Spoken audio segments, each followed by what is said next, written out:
सुप्रभात बच्चों, कैसे हैं? स्वागत है हिंदी की कक्षा में। आज हम समझने जा रहे हैं कक्षा 9वीं विषय हिंदी क्षितिज भाग 1 गद्य खंड से पहला पाठ दो बैलों की कथा। यह एक कहानी है जो कि लिखी गई है मुंशी प्रेमचंद जी के द्वारा। यह पाठ पशु एवं मनुष्य के आपसी संबंधों पर आधारित है कि किस तरह से अगर हम पशुओं की सेवा करेंगे, देखभाल करेंगे तो वे भी तन मन से हमारा काम करेंगे। तो आइए समझते हैं पाठ दो बैलों की कथा।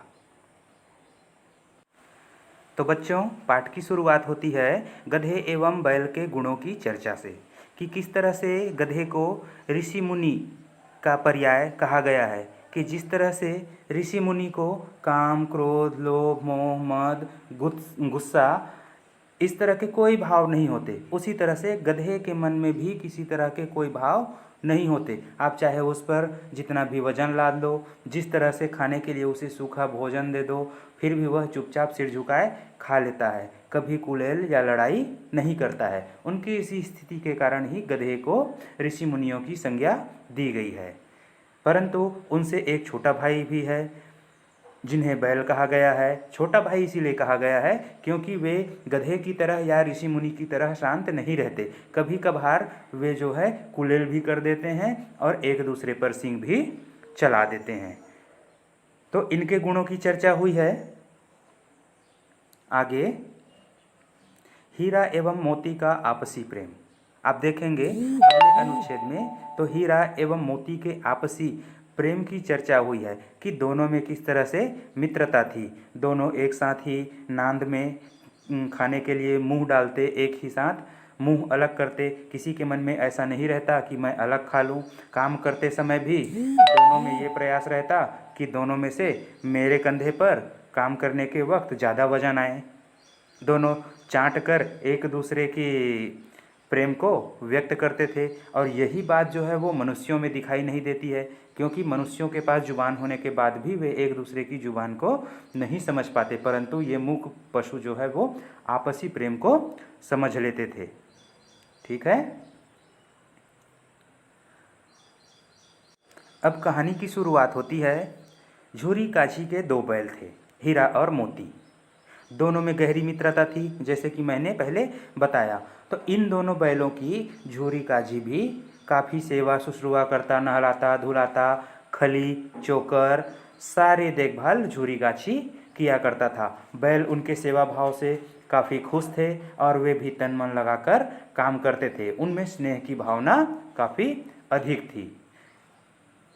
कहानी में एक नया मोड़ आता है। झूरी काछी की पत्नी एक दिन कहती है कि मेरा भाई गया आने वाला है और इन दोनों बैलों को अपने यहाँ ले जाएगा खेतों में काम कराने के लिए।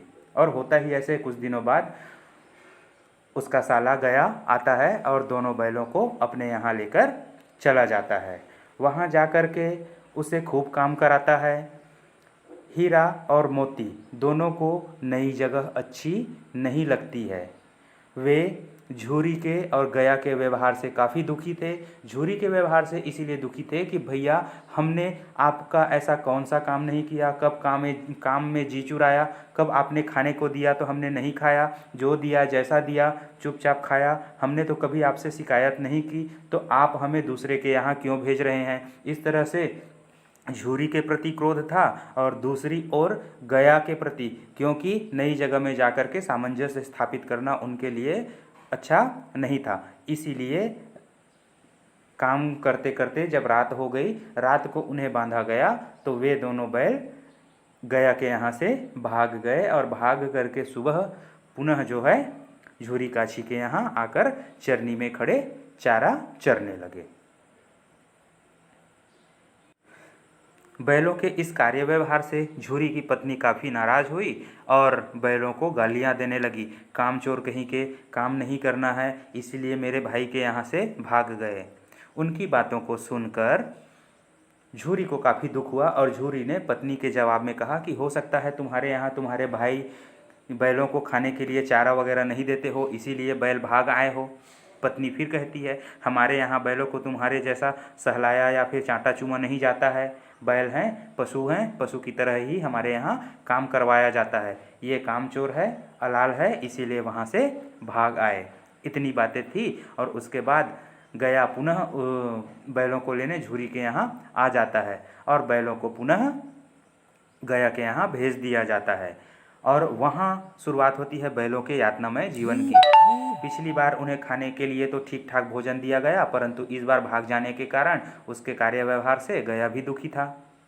तो गया ने इस बार खाने के लिए खाली भूसा आदि दे दिया और खूब जीतोड़ काम करवाए, समय पड़ने पर मार भी पड़ी। तो इसी तरह से बैल को काफ़ी दुखी रहना पड़ा।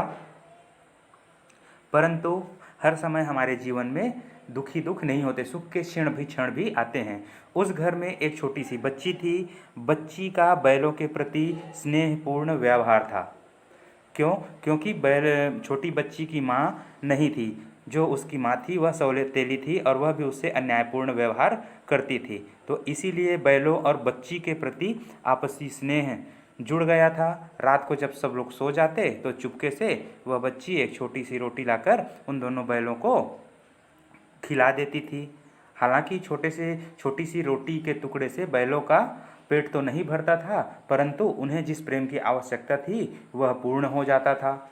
इसीलिए बैल उस घर में चुपचाप रुक गए थे, सारे दुख भरे व्यवहार को सहन करते हुए। परंतु गया के द्वारा और उसकी पत्नी के द्वारा दिया जाने वाला यातना इन्हें सहा नहीं जा रहा था। इन्हें झूरी के घर की खली, भूसा, चोकर और उनका स्नेह करना सारी बातें याद आ रही थी। इसीलिए अब यहाँ इन्हें रहना पसंद नहीं था। भागने की योजना बना रहे थे, परंतु भागे तो कैसे? कभी कभी तो ऐसा लगता था जैसे झूरी के साले और उसकी पत्नी को सींग से मार दिया जाए। फिर निर्णय करते हैं कि नहीं, हम पशु हैं और हमारा यह स्वभाव नहीं है कि हम महिलाओं पर सींग चलाएं।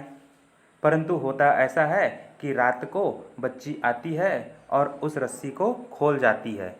दोनों बैल उस घर से पुनः भाग जाते हैं। भागते भागते रास्ता नहीं दिखाई देता है। काफ़ी भूखे थे। मटर की खेत दिखाई दी। मटर के खेत में वे मटर खाने के लिए जैसे ही जाते हैं, सामने एक भारी भरकम सांड आ जाता है।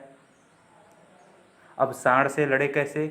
तो दोनों में एकता होती है। हीरा और मोती में दोनों मिलकर सांड के साथ लड़ाई करते हैं। सांड हालांकि बलवान पशु है, परंतु दो पशुओं के साथ उन्हें लड़ने का अनुभव नहीं था। एक को मारता था तो दूसरा पीछे तरफ से आकर के उस पर सींग चलाता था।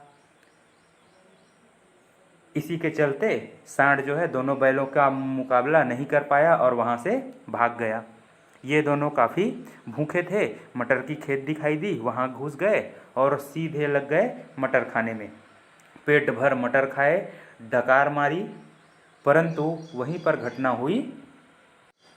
वहाँ पर मटर खेत का मालिक रखवाला आ पहुँचा और दोनों बैलों को पकड़ करके उसने कांजी हाउस में डलवा दिया। कांजी हाउस पशुओं को कैद करके रखने के लिए, पशुओं के लिए जेल होती है। वहाँ सुबह शाम उनकी हाजिरी ली जाती है ताकि यह पता चल सके कि कोई पशु जेल से भागा तो नहीं है। खाने के लिए उनके लिए कभी कभार थोड़ा बहुत भूसा और कभी तो बिल्कुल भी नहीं। पीने के लिए पानी तक का इंतज़ाम नहीं रहता। उस कांजी हाउस में बहुत सारे अलग अलग तरह के पशु थे। इन्होंने सोचा कि किस तरह से यहाँ से भागा जाए। दोनों तैयार हुए और जिस तरह से अंग्रेज़ों के विरुद्ध भारतीय स्वतंत्रता संग्राम सेनानियों ने विद्रोह किए, इसी तरह कांजी हाउस के खिलाफ हीरा और मोती ने भी विद्रोह के बिगुल छेड़ दिए। इन्होंने गुलाम रहना स्वीकार नहीं किया। अपने सींग से कांजी हाउस की दीवारों को मारना शुरू कर दिया, दीवारों पर प्रहार करना शुरू कर दिया। धीरे धीरे छोटा छोटा टुकड़ा जो है दीवार का बाहर गिरने लगा और छलांग लगाने लायक दीवार की मिट्टी भसक गई। सारे जानवर हीरा और मोती का मुंह देखने लगे। हीरा और मोती ने मिलकर सारे जानवरों को सींग के बल कुलेल करके भगाया, क्योंकि जानवरों को ऐसा डर था कि अगर हम कांजी हाउस से भाग गए और दोबारा पकड़े गए तो फिर पिटाई होगी। इस डर से जानवर भाग नहीं रहे थे, परंतु हीरा और मोती ने उन दोनों को भगाया। परंतु हीरा के गले में पड़ी रस्सी नहीं टूट पाई, जिसके कारण वह नहीं भाग पाया। मोती को भागने के लिए कहा, परंतु मोती मित्रता निभाते हुए नहीं भागा। दोनों पुनः पकड़े गए और कांजी हाउस पहुंचाए गए। कांजी हाउस में उन दोनों की नीलामी की गई।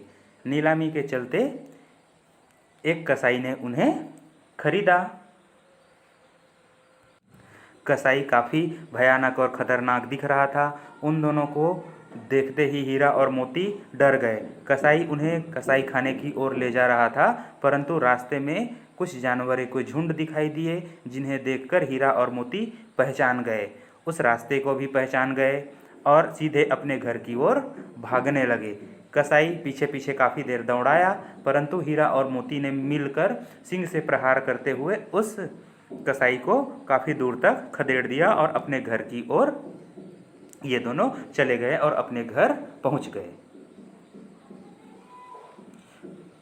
बच्चों, जैसे ही हीरा और मोती घर पहुंचते हैं, झूरी की पत्नी उन दोनों बैलों के माथे चूम लेती है और वहाँ पे खड़े बच्चे तालियां बजाने लगते हैं। इस तरह से कहानी का एक सुखद अंत होता है। तो इस तरह से ये पूरा पाठ पशु और मनुष्यों के आपसी संबंधों पर आधारित है। साथ ही साथ पाठ में कुछ शिक्षाएं भी हमें मिलती हैं, जैसे कि मित्रता कैसी होनी चाहिए, महिलाओं पर हाथ नहीं उठाने चाहिए, स्वतंत्रता के लिए हमें लड़ते रहना चाहिए, अन्याय सहन नहीं करनी चाहिए, दूसरों की सहायता के लिए यथाशक्ति प्रयत्न करने चाहिए। ठीक है, प्रश्नाभ्यास का अध्ययन करें। धन्यवाद।